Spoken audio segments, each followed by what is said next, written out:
Wales beating Austria convincingly 2-1. I mean, they make some hard work of it, but they had a magic ingredient in Gareth Bale. Now, he's not played much football this season, maybe I think it's 70 odd minutes or so for Real Madrid. A free kick that you can tell he's practiced that, and that muscle memory's not gone. It was incredible. It was an outstanding finish. I love at the end when he's showing Hennessy exactly where the ball went in the goal. It's just no goalkeeper in the world was getting to it. And then even, to be honest, because the free kick was so good, I don't think enough has been made of how good the finish was for his second goal. I thought it was fantastic.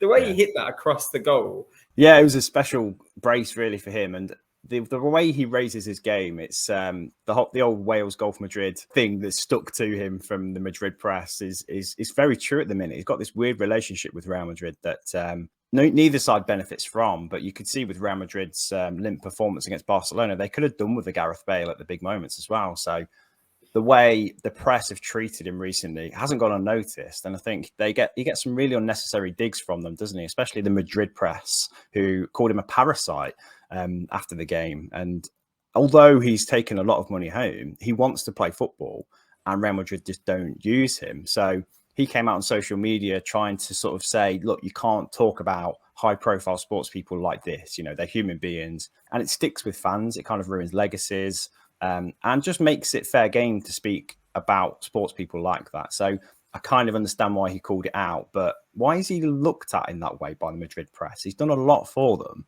Why is he looked at in such a negative way? When we think about Bale in 10, 15 years, how do you associate his club career? Because really, you're going to think of the Tottenham days more than the Real Madrid ones. But he's been incredibly successful at Real Madrid.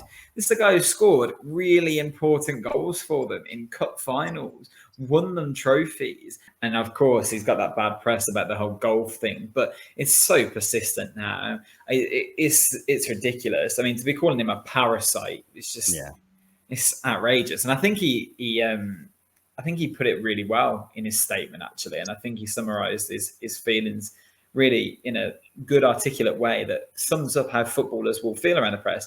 I mean, Paul Pogba's recently come out as well and talked about how he suffered from spells of depression through his playing career. And the pressure is high on these athletes. I think because they pick up high pay packets, people think that it's fair game to just treat them like they're almost machines rather than people. But good for him to be able to go to Wales, step his game back up and achieve something amazing there.